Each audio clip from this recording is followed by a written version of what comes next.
Hello दोस्तों, मैं Imrat Ram Lomrod read success point YouTube channel पर आपका स्वागत है। दोस्तों, हमने संपूर्ण शिक्षण वीडियो में पहली क्लास के अंदर योजना विधि के बारे में बात की थी। योजना विधि के तथ्यों को देखा था, उसके बाद उसके चरणों की बात की थी, यानी हमने 6 चरण पढ़े थे।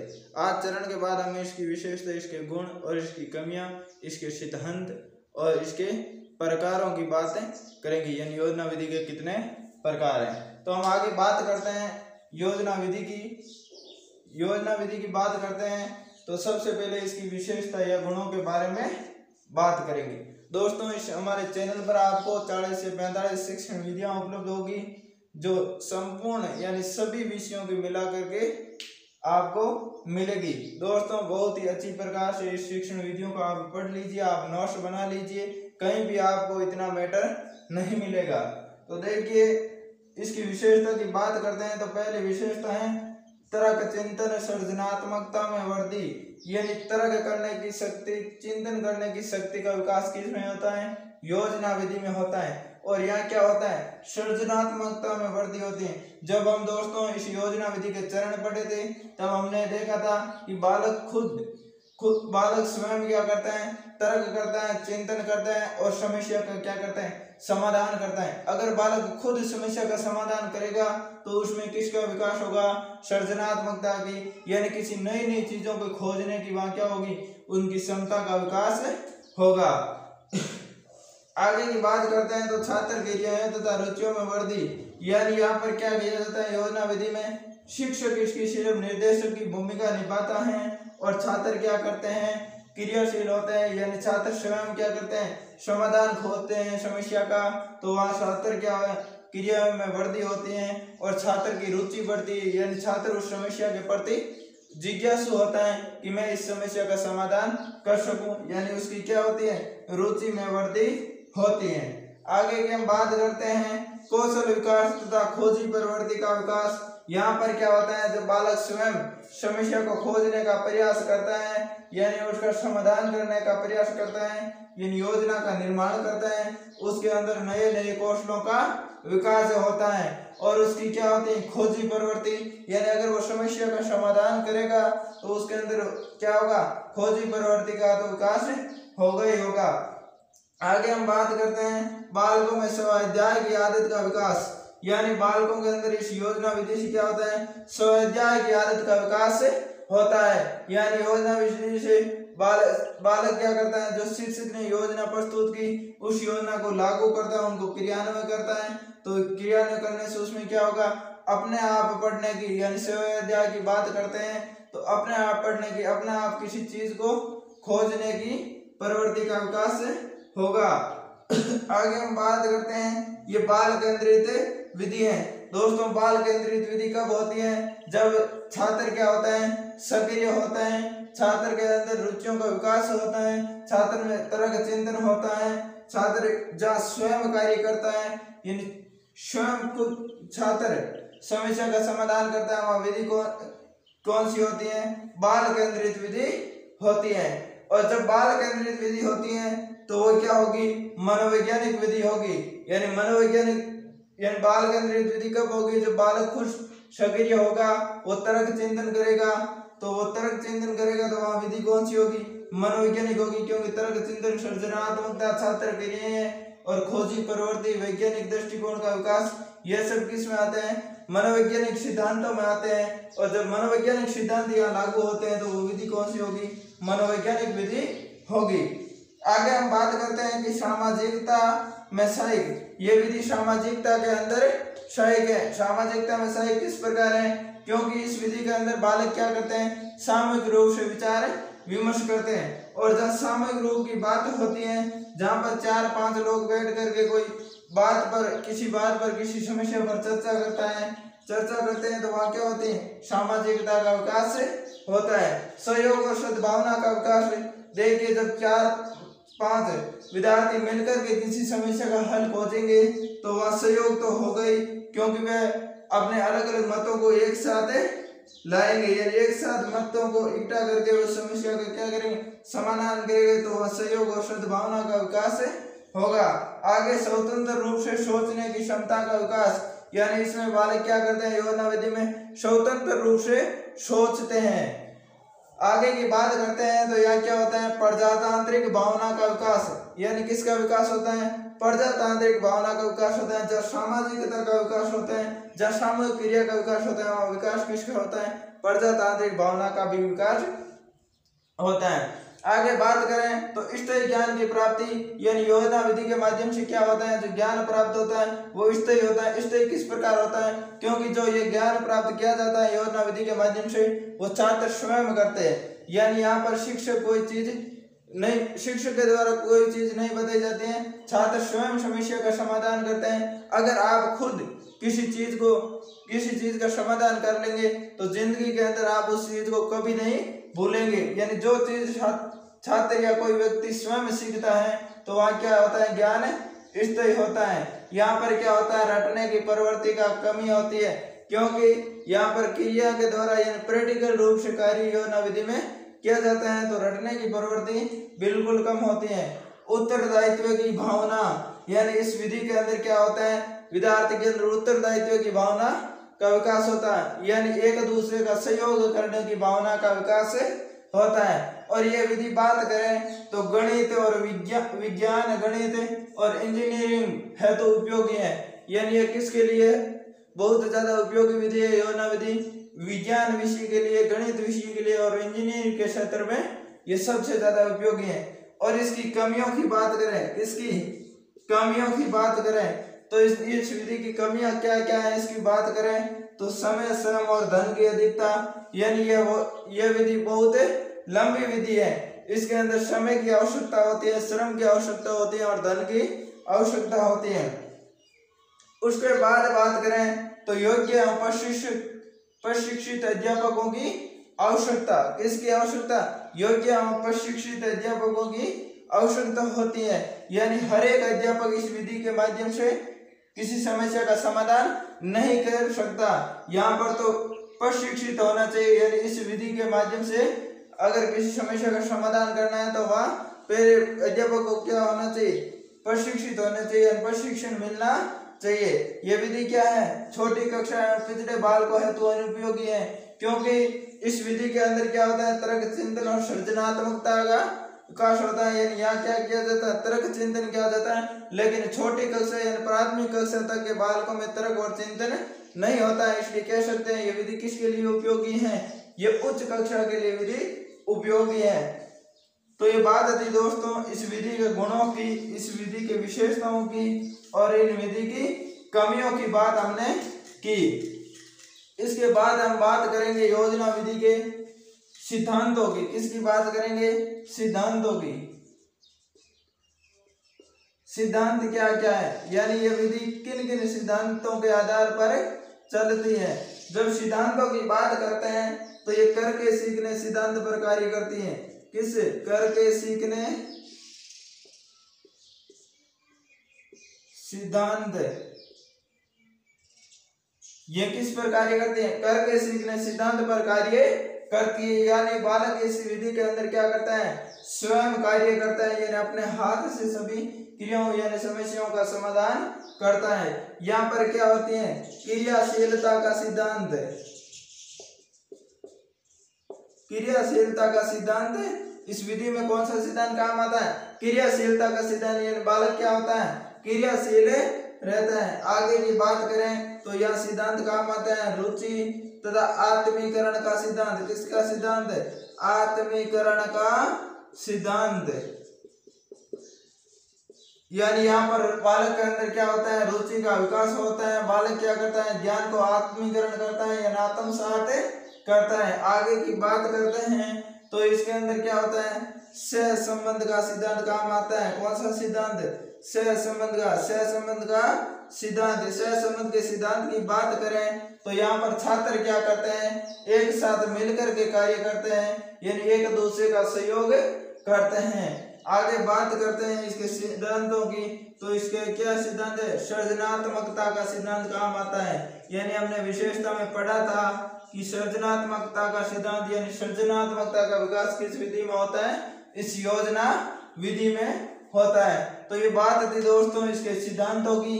जो सिद्धांत आपने देख लिया, ये करके सीखने सिद्धांत पर आधारित है। क्रियाशीलता, रुचि, आत्मीकरण और सहसंबंधता और सृजनात्मकता के सिद्धांत पर कार्य करती हैं। आगे की हम बात करेंगे दोस्तों इस विधि के प्रकारों की।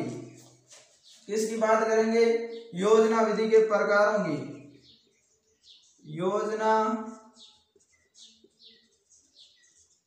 विधि के प्रकार, यानी बात किसकी करेंगे? योजना विधि के प्रकारों की बात करेंगे। तो सबसे ये प्रकार किसने दिए? किलपैट्रिक ने दिए। सबसे पहले हम बात करेंगे किलपैट्रिक के प्रकारों की। किलपैट्रिक के प्रकारों की बात करेंगे।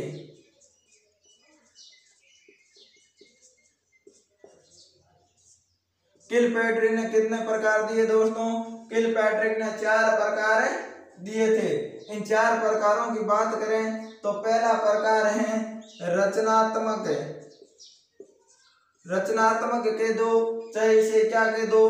निर्मितवादी के दो। निर्मितवादी यानी रचनात्मक के दो, चाहे निर्मितवादी योजना के दो।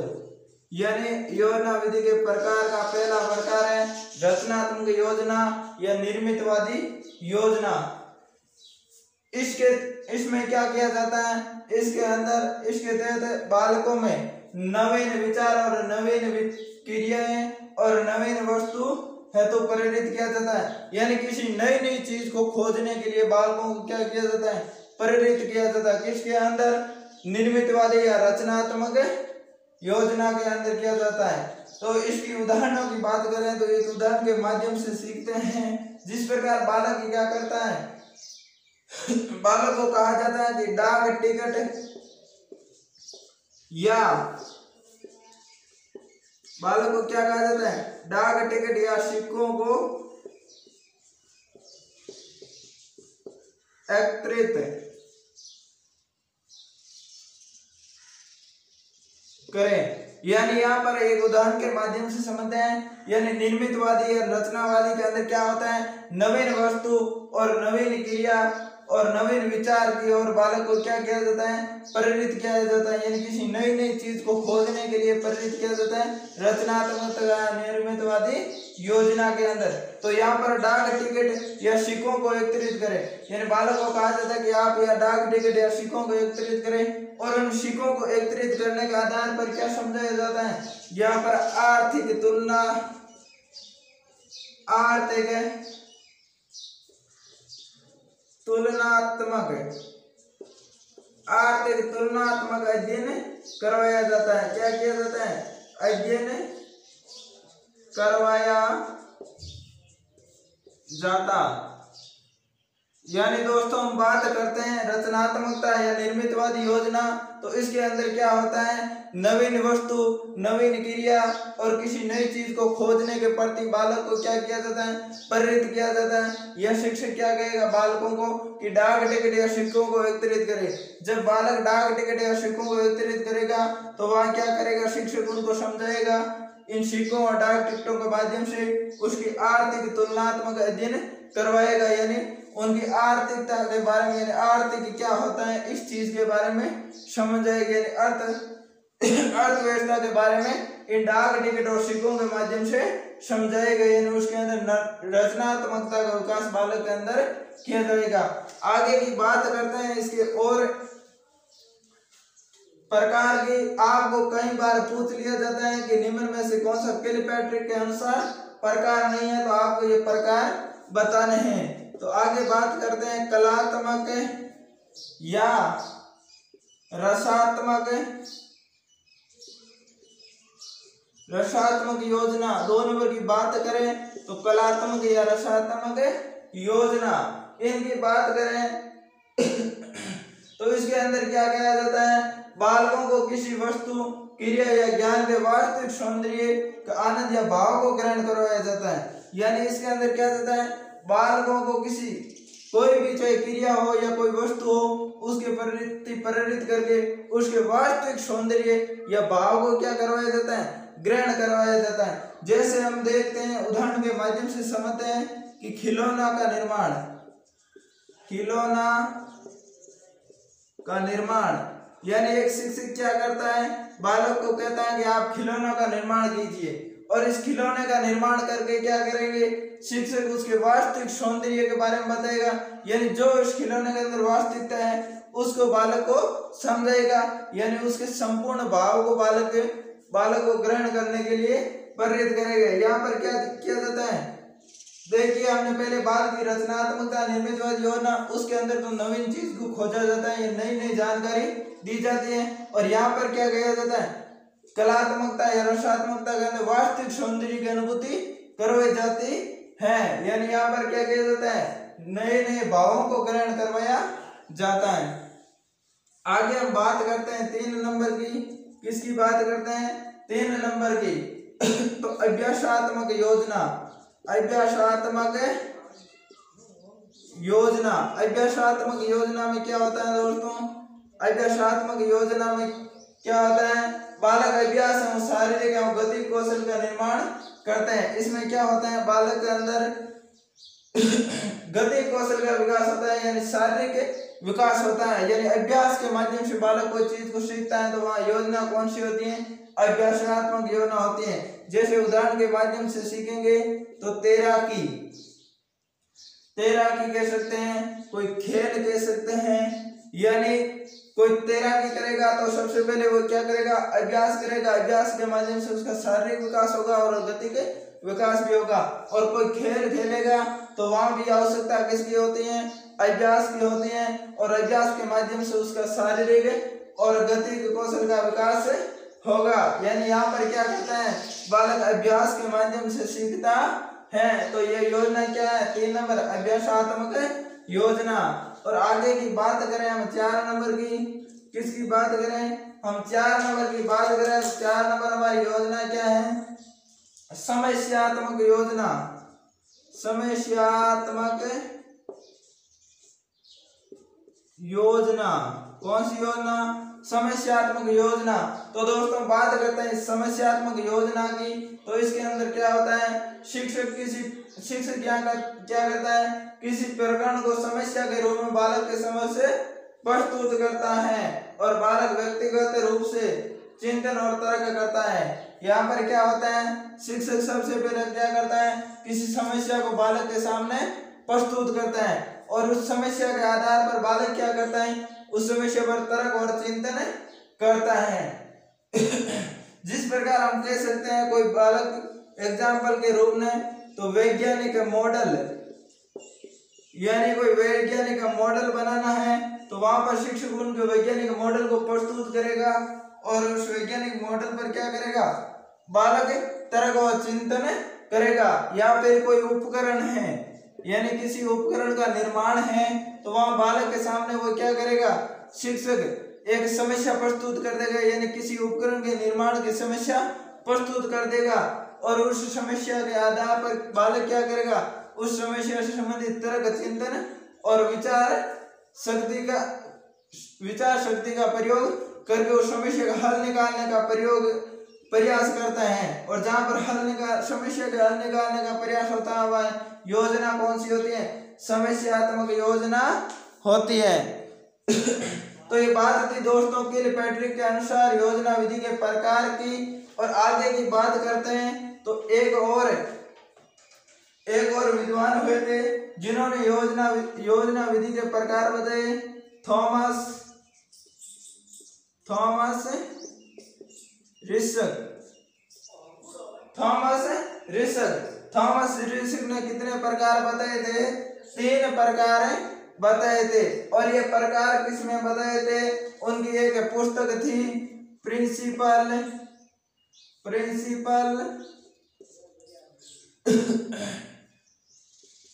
एंड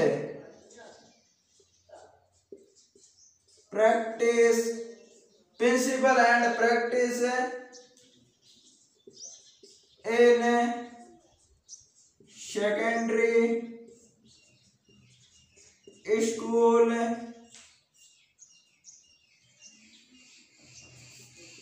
ऑफ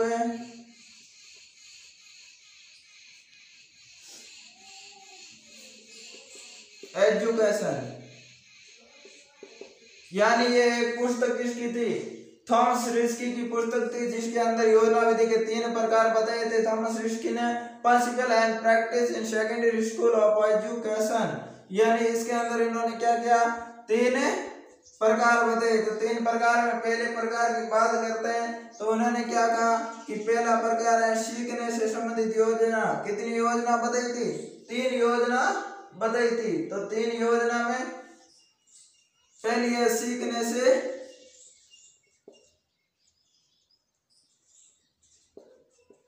संबंधित योजना। पहली है हमारे सीखने से संबंधित योजना, यानी किसी चीज को हम सीखते हैं और उससे तो सीखने के लिए जो योजना बनाते हैं वो है पहली योजना, सीखने से संबंधित योजना। एक है उत्पादन से संबंधित योजना। कौन सी योजना? उत्पादन से संबंधित योजना, यानी जो हमें कोई परिणाम प्राप्त होता है उससे संबंधित हम कोई योजना बनाते हैं तो वो योजना कौन सी होती है? उत्पादन से संबंधित योजना होती है। आगे की बात करें हम 3 नंबर की, तो 3 नंबर में इन्होंने एक प्रकार बताया बौद्धिक या समस्यात्मक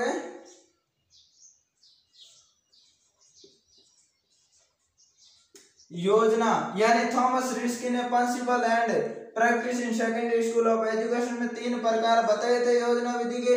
उसमें पहला सीखने से संबंधित योजना, दूसरा उत्पादन से संबंधित योजना, तीसरा बौद्धिक या समस्यात्मक योजना। तो ये बात थी दोस्तों योजना विधि की। हमने इस योजना विधि को कंप्लीट कर लिया 2 क्लास के अंदर। तो दोस्तों हमारे चैनल रिसर्च पॉइंट को आप सब्सक्राइब करें, लाइक करें और ज़्यादा से ज़्यादा शेयर भी करें। इसी प्रकार हम संपूर्ण शिक्षण विधियाँ 40 से 45 शिक्षण विधियाँ सभी सब्जेक्टों के मिलाकर के पढ़ेंगे। बहुत अच्छे अच्छे तथ्य हमने पढ़े हैं।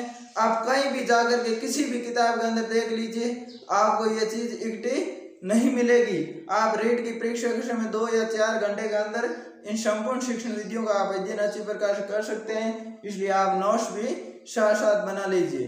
धन्यवाद दोस्तों।